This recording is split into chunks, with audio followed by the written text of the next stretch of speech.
Welcome, everyone. I'm excited to see so many curious minds here today. And I'm excited to talk about the end of the world. The end of the world, really? A meteor could hit the Earth at any time. We have to be ready.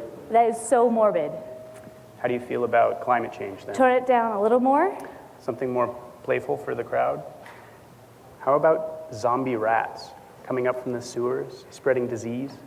I actually had pet rats as a child. They're very cute.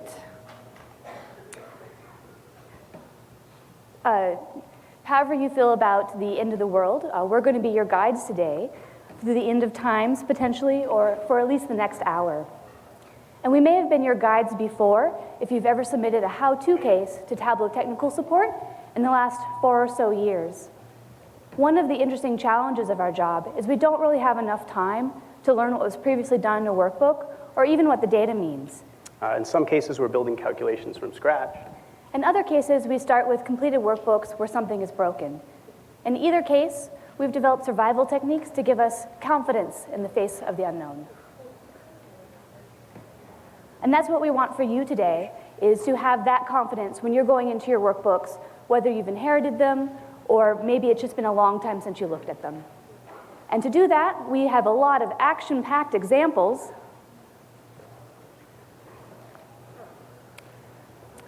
So examples 1 and 3 deal with Tableau's order of operations, scope, we're going to be building calculations from scratch, and the end of the world. So you can guess whose those are. My examples are going to start with completed workbooks and focus on drilling down to the root cause of the issue. Before we get to the examples, we're going to cover some common pitfalls, troubleshooting methods, and core concepts.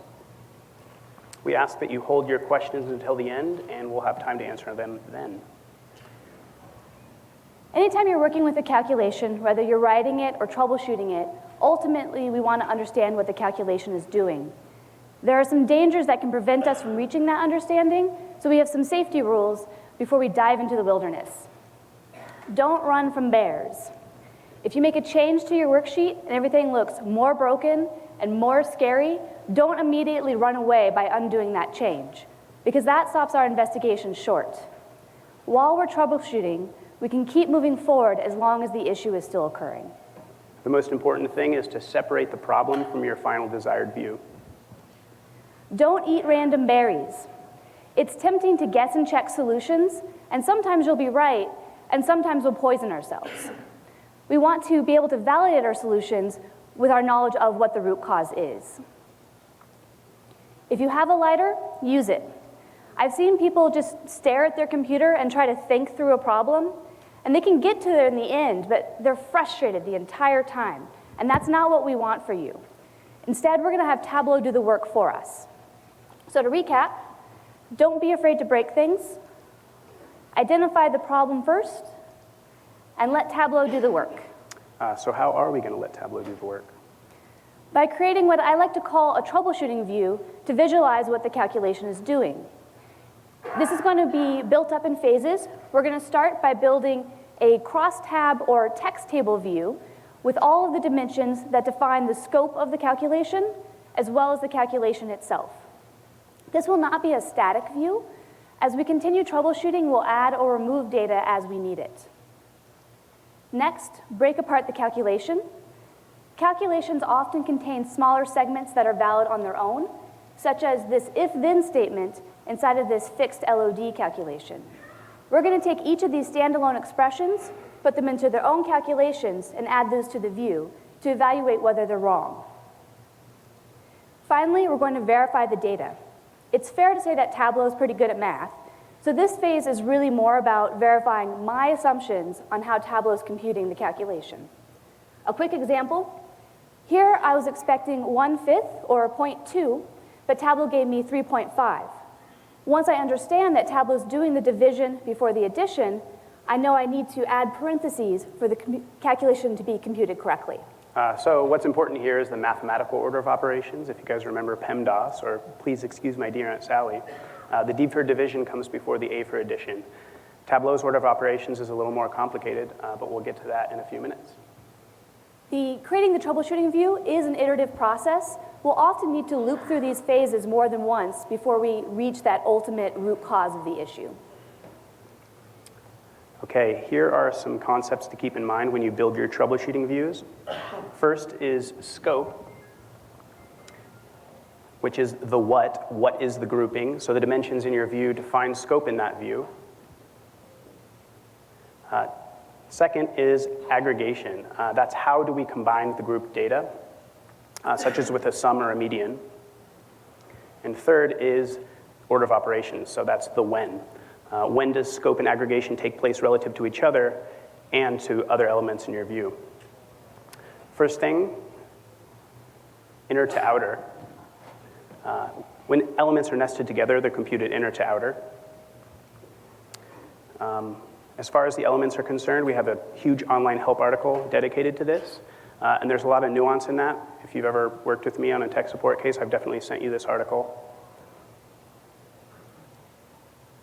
We've distilled that article down to the most noteworthy interactions between features, and our version of PEMDAS is ScuffDat. So this is Tableau's PEMDAS. Before we talk about what the acronym means, let's talk about Thanksgiving. This is kind of a non sequitur, but it's going to help you guys remember. So does anyone else have a ridiculously early Thanksgiving dinner? One hand, thanks. No one ever participates. When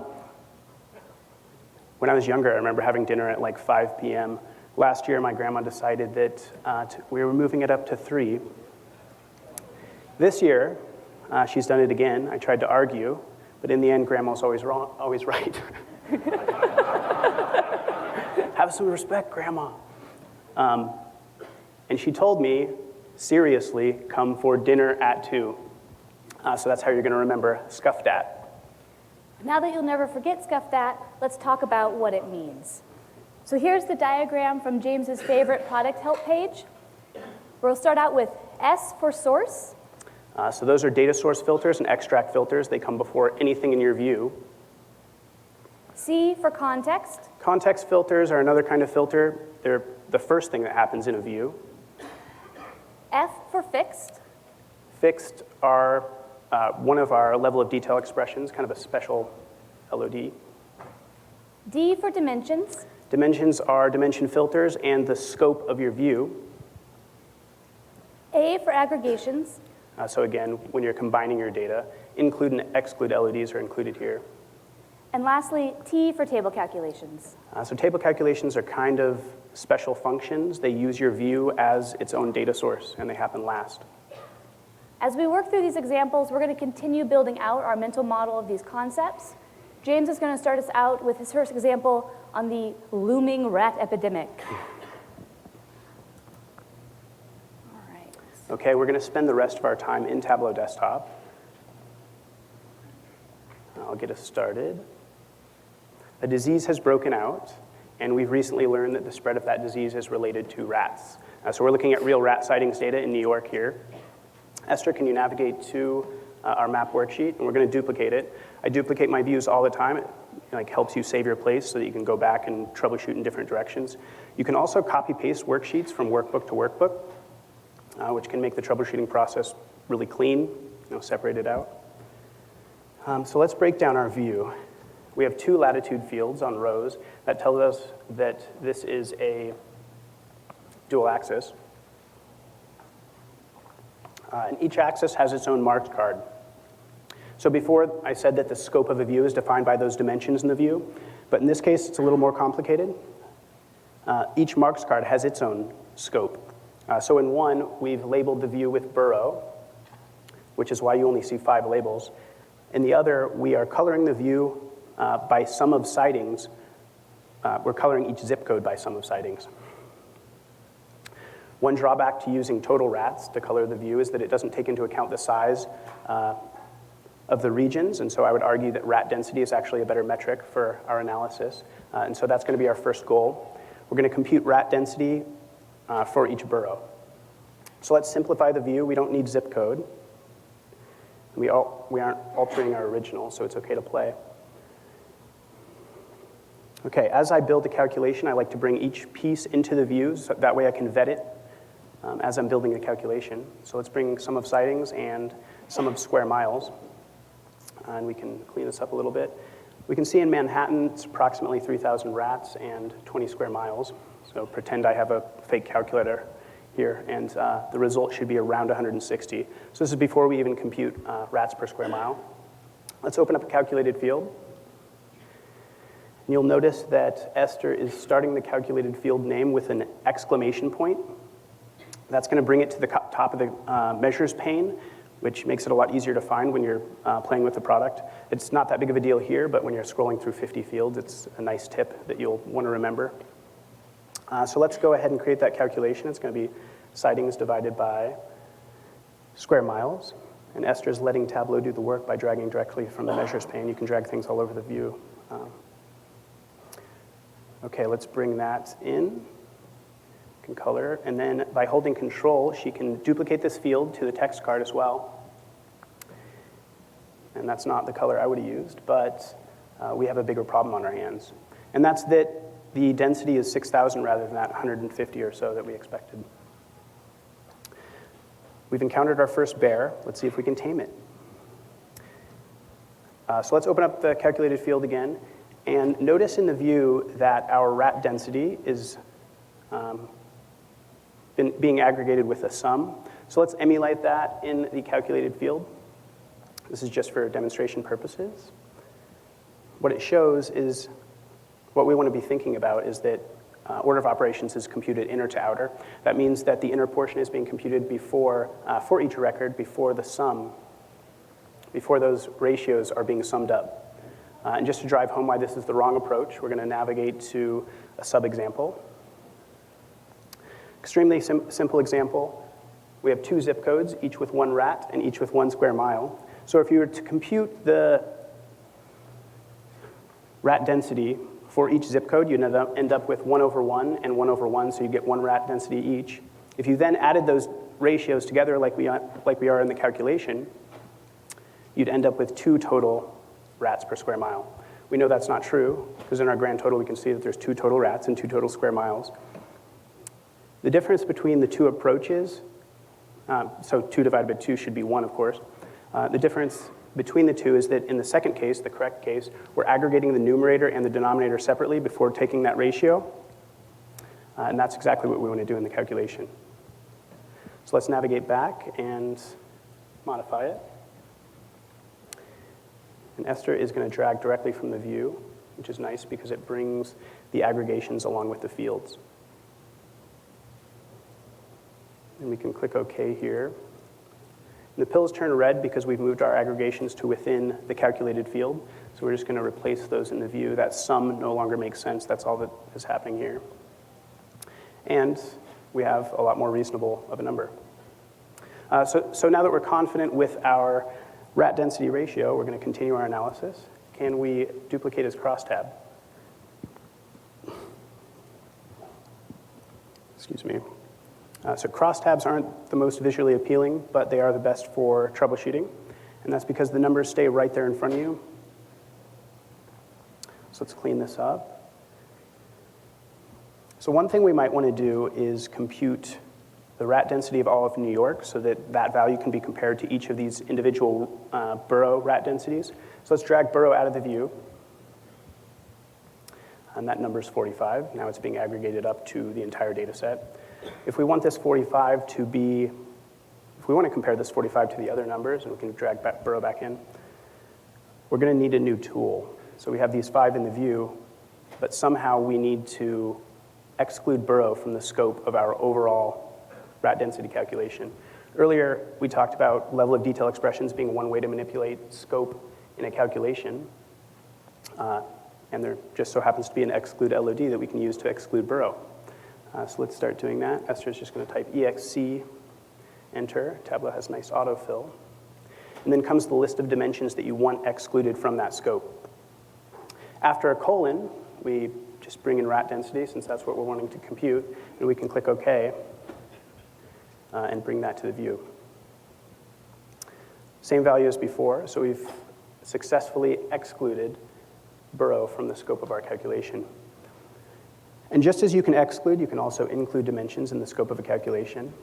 So we're going to do that next. Note that Manhattan has the highest rat density at 161. Let's see if we can compute that without burrow in the view. It's going to be basically the same calculation, except for in this case we're including. So thinking back about scope and building on your model, this include statement is going to return one row for each burrow. It has the same scope as the view did when burrow was present in that view. So this is going to return those 5 separate rat densities behind the scenes. We can then aggregate that on top. Let's right-click drag this to the view. Right-click drag is nice, especially for dates, because it gives you all sorts of other options. You can choose your date level immediately. In this case, we want to choose a max since we're trying to get the largest of those 5 rat densities. And we've successfully included and excluded dimensions to the scope. Lastly, let's bring burrow back in. And we're going to notice that include no longer returns 161, and that's because the scope of our view has changed. But we can combine the 2 things we just learned so that the other burrows have access to our Manhattan records in order to get that 161 to be returned for each. So this is a little bit more complicated conceptually to nest LODs together, but it shows that you can drill in and out of your data by using LODs.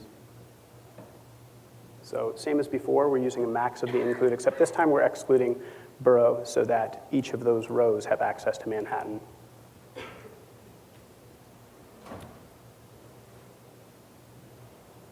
Okay, we can navigate back to the map for a second, and let's add rat density to the original map. We're just going to add rat density. We're not going to use the rest of those things. Okay, so what did we learn in this example? First, we learned that the sum of the ratios is not equal to the ratio of sums.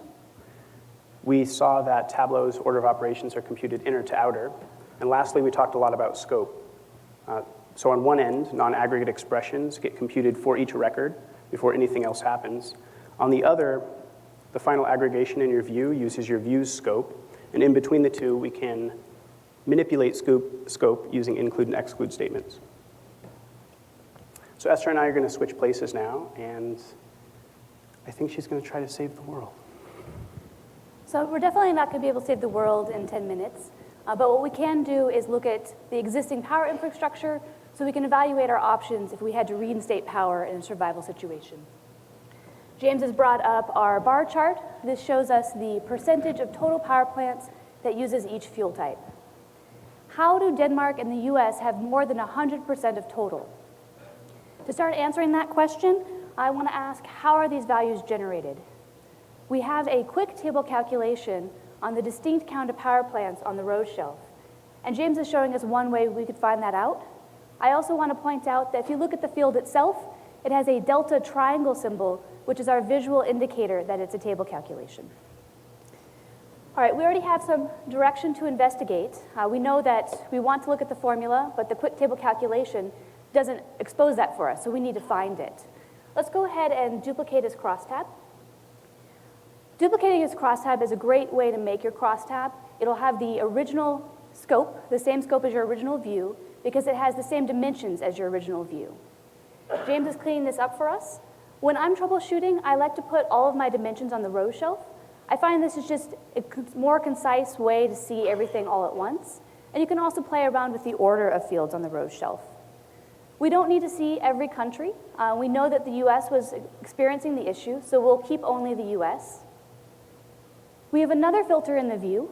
On the filter shelf, we are filtering out the other fuel type. I can't imagine that this is the root cause of our issue, but to rule it out, let's go ahead and remove that field from the filter shelf. I like to check in as I go along to make sure the issue is still occurring. And I'm very confident here that we're definitely over 100% of total because other by itself is 98%. But James is also showing us that we can control drag all of our percentages, and then the tooltip will add those up as a way to quickly count if our issue is still occurring. We just added one filter and removed one filter. So filtering a troubleshooting view is a balance. On one hand, we want to filter down to a manageable data set so it's easy for us to see and think about everything. On the other hand, we want to remove filters so we can rule them out. This is especially true if your filter is a calculated field, is using a condition or a top, because I don't want to be thinking about what that's doing as I go through my troubleshooting. So my rule of thumb is I like to add the dimension that I'm going to filter on to the rows shelf, and James, you can do that with owner, and then keep only or exclude the values I want to filter. So we can keep only the first owner. What I'm filtering to does not matter as much as if the issue is still occurring. And James, can you do that check for us?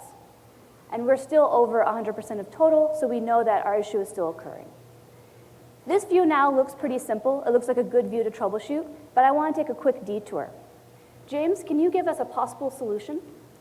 I'm curious why we're using account D instead of just account. All right, let's go ahead and change that. All right, and will you check to see if our issue is still occurring? So it is not. It looks like this solved the issue. Why wouldn't we just stop here?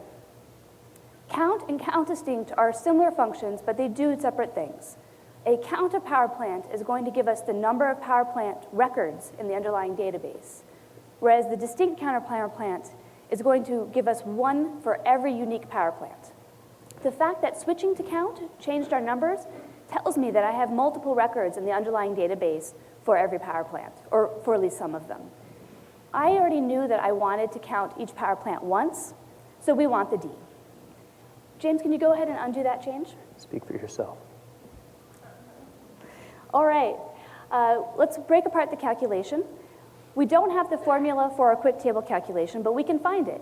If we drag the field with the quick table calculation applied into a calculation editor, Tableau will write it out for us. There it is. We can also drag that field directly into the data pane, and Tableau will give us the option to name the field. And James, if you can name that % total. When he hits enter, you'll see that Tableau updates our view with that calculated field.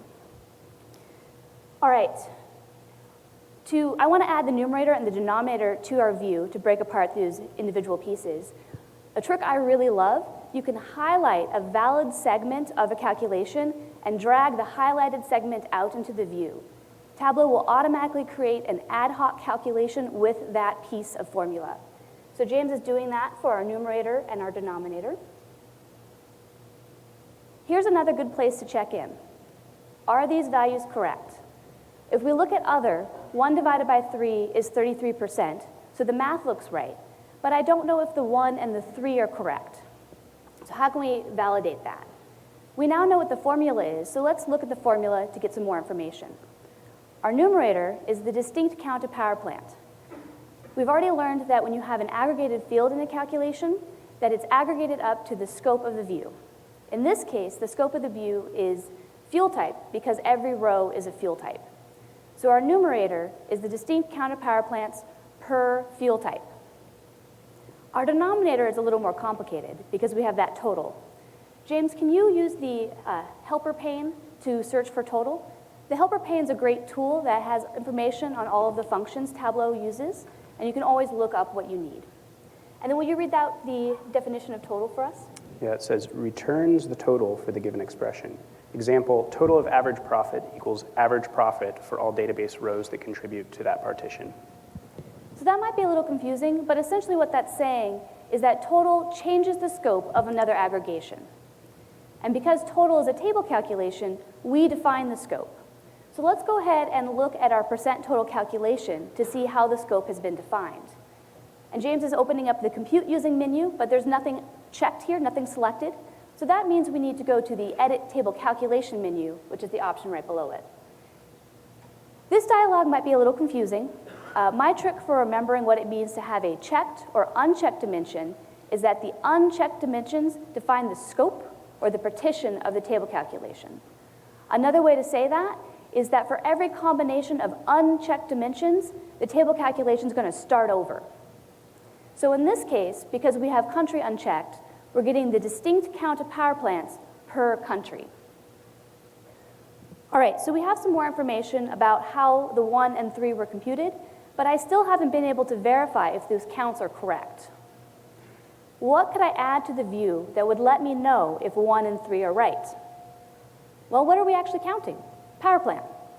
James, can you add power plant to the view? So our sample size is really small here, and that makes it easy to manually count up the literal power plant names. If I look at other, there is only one power plant for other, and that's Conesville. If I look at this whole view, I can tell there's only 3 unique power plants, Conesville, Cardinal, and Racine. So that I've been able to verify that 1 and the 3 that we were looking at earlier by manually counting it. If your data set is really large, it's going to be difficult to do the manual counting, so we can make Tableau do the counting for us by isolating the piece that we want to count.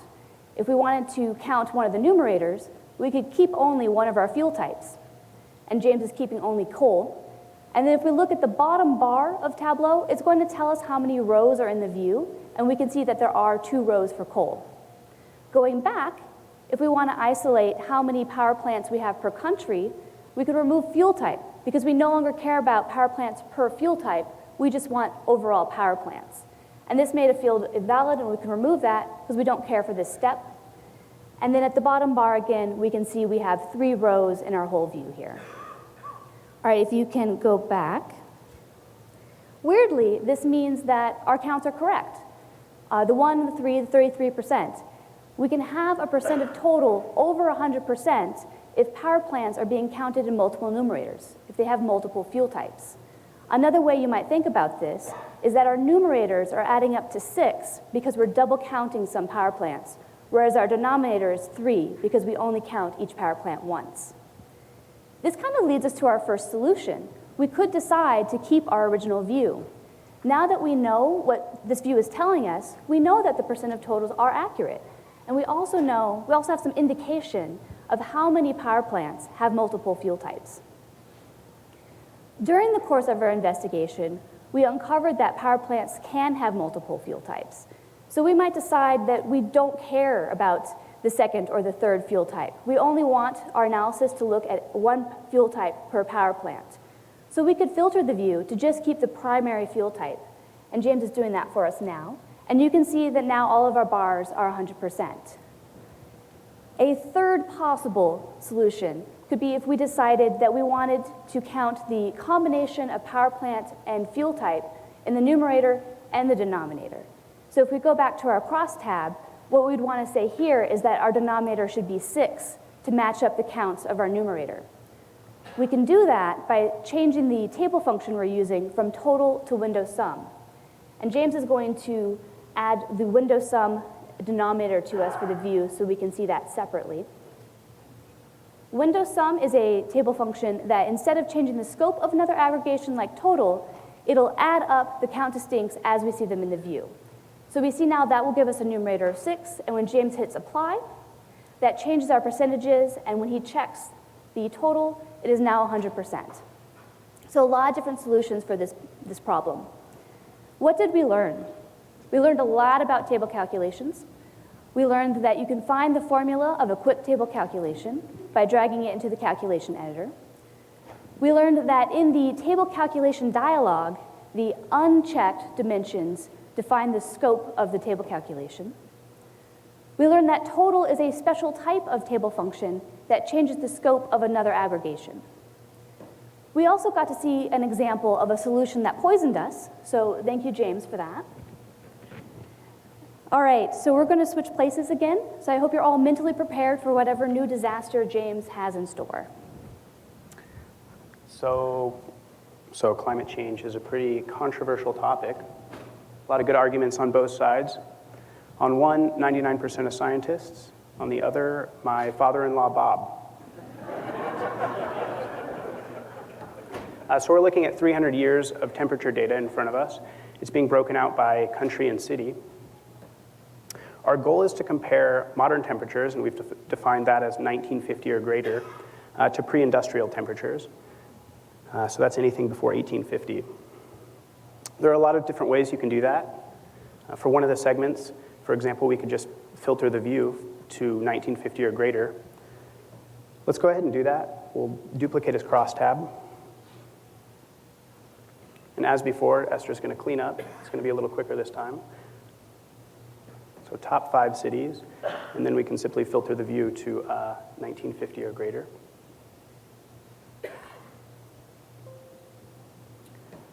Another approach would be to use a logical function, the if-then statement, to filter the data out. Let's duplicate this, and we will use an if-then statement to create our pre-industrial segment. In this case, our condition is if year is less than 1850, then temperature.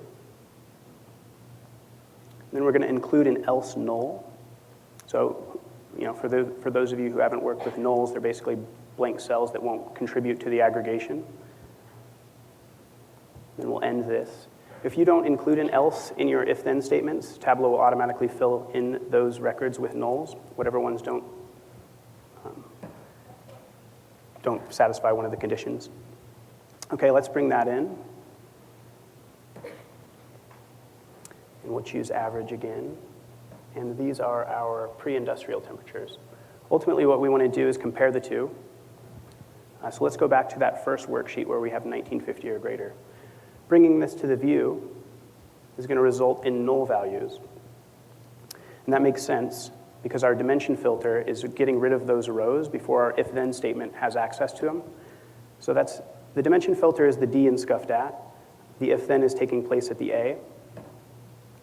What we want to do is promote that A up to something before the D. So for example, the F in scuffed@ is fixed expression.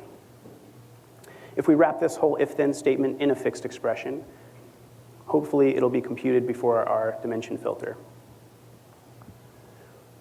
Remember that Tableau's order of operations is inner to outer. So what we want to do here is nest the entire if-then statement in a fixed expression.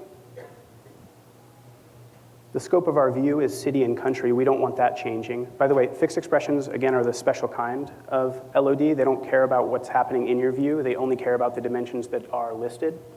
In this case, it's going to be city and country because we don't want the scope to change. Then we'll use an average as before and click OK. So we can quickly compare those values, make sure that they're correct, and they are, so they match. So we've successfully changed the order that things are now happening. The if-then statement is now a fixed expression, so it's happening before our dimension filter. That's what's important here. Just to continue demonstrating scuffed@, context filters are something we haven't talked about yet. Let's go ahead and promote year to a context filter. Now that filter is taking place again before the fixed expression. So we have context, we have fixed expression, we have the dimension filter, and finally the aggregation. Let's take that off of context because we actually want our values. And just to finish sort of climbing the ladder of scuffed@, the final top S is data source filters and extract filters. And we can navigate over to the data source tab quickly just to show where you can add data source filters. Let's click cancel and go back. So to recap what we've done for scuffed@, we have data source filters. By the way, you want to use data source filters if you want your end user not to have access to those records. A context filter is nice because your end users can change that filter anytime they want. Also, data source filters apply to the whole workbook, whereas context filters can be added on individual worksheets, which is nice. So we have data source filters as our S for source, context, fixed, dimension, aggregation. The T we're not going to touch. We're going to leave that for the next example. But we've reached a point where we can calculate the difference between these two things. So again, we're going to drag from the view.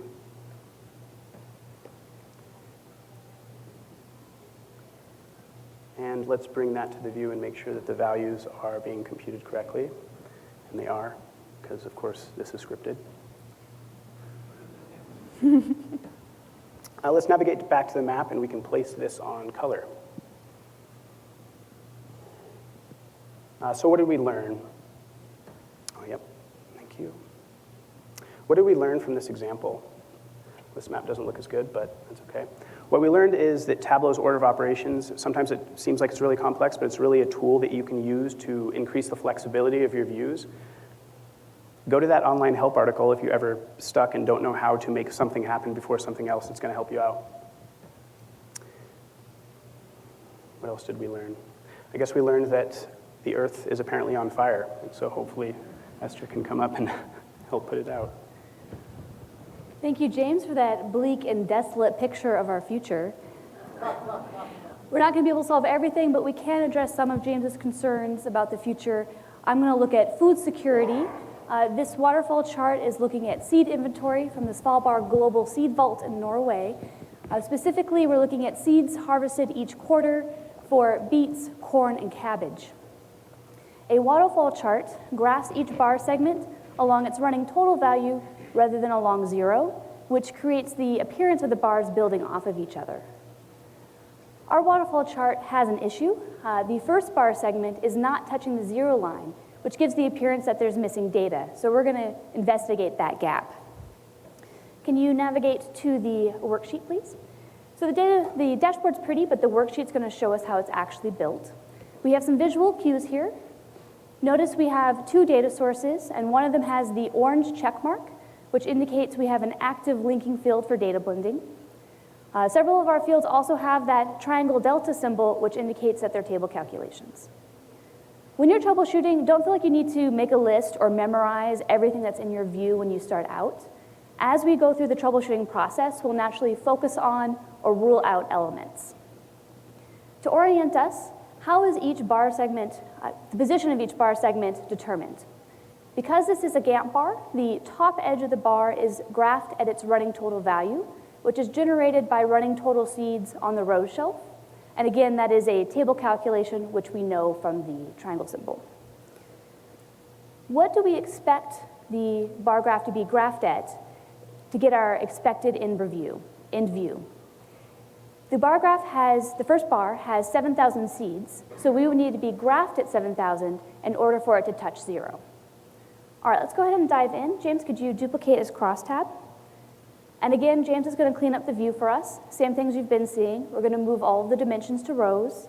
We also need to show the header for genus because that was hidden in the original view. James is also going to use some keyboard shortcuts to make things more readable, namely Control up arrow to make our rows taller and Control right arrow to make our rows wider. We already determined that the measure we care about is running total seeds, so we can go ahead and remove the other two measures. We can also remove category color because that's not impacting the numeric values in our view. And I just want to pause here because that's actually more significant than it seemed. I knew that category color is the only field in our view that's using data from the secondary data source. So we just ruled out data blending. James, can you add category color back? Notice that category color does not have the orange check mark indicating it was created in the secondary data source. That's because the field was created in the primary data source. It's just using fields from the secondary data source. I have a trick for finding these blended calculations without having to edit every single calculated field. And that's just to close the secondary data source.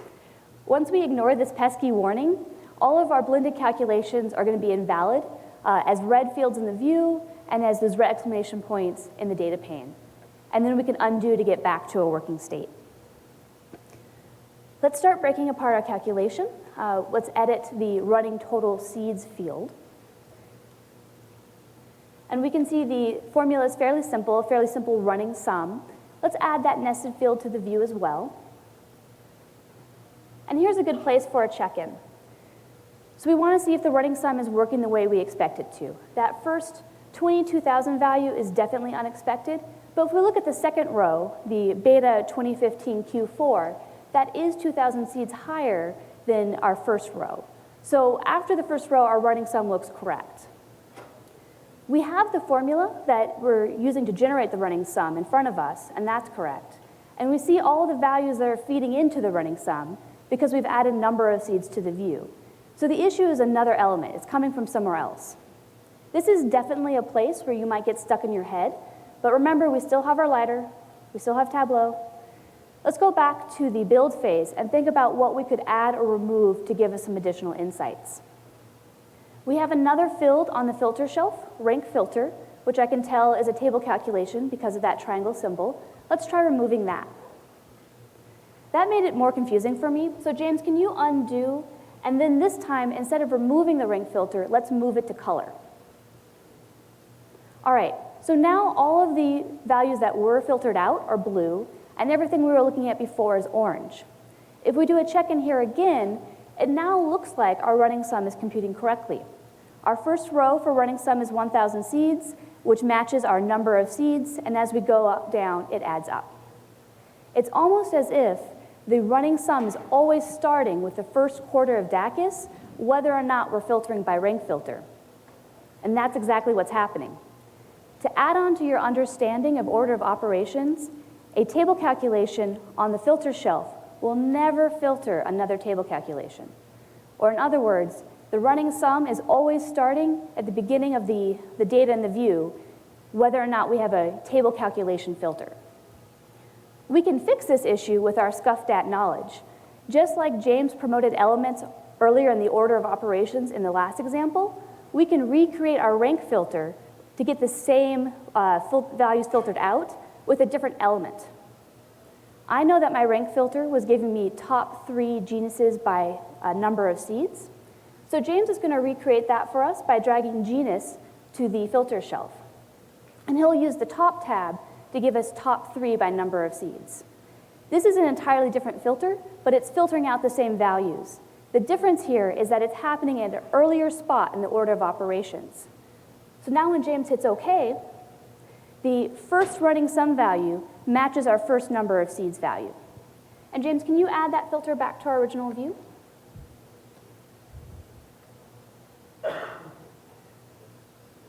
And then when we navigate back to our original view, we can again verify that the issue is no longer occurring because that first bar segment is touching our 0 line. So what did we learn here? We were able to discover a nuance of order of operations by drilling down to the root cause of the issue.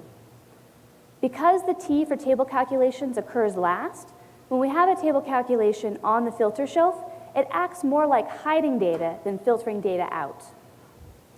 All right, so that was our last example for today's talk. Before we go into questions, there's one last thing I want to tell you, and I think we need to go forward a couple slides. If you remember nothing else, remember that you can find the root cause of your issue by drilling down, breaking apart those calculations.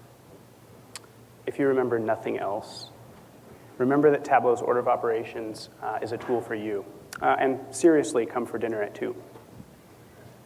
We went over a lot of information, so we made some reference material for you. We have a series of blog posts, and we also put our example workbooks onto Tableau Public. You can find those by searching Calculation Survival Guide on Tableau Forum or Tableau Public. And here are some other talks that you may want to check out if you want to dive deeper into some of the topics we discussed. We basically touched every piece of the product, so you may want to dive deeper. We'll go back on this slide in a second, but please do fill out your survey. We use that feedback to make Tableau Conference better every year. All right, so we have plenty of time for questions if you guys want to come up and ask.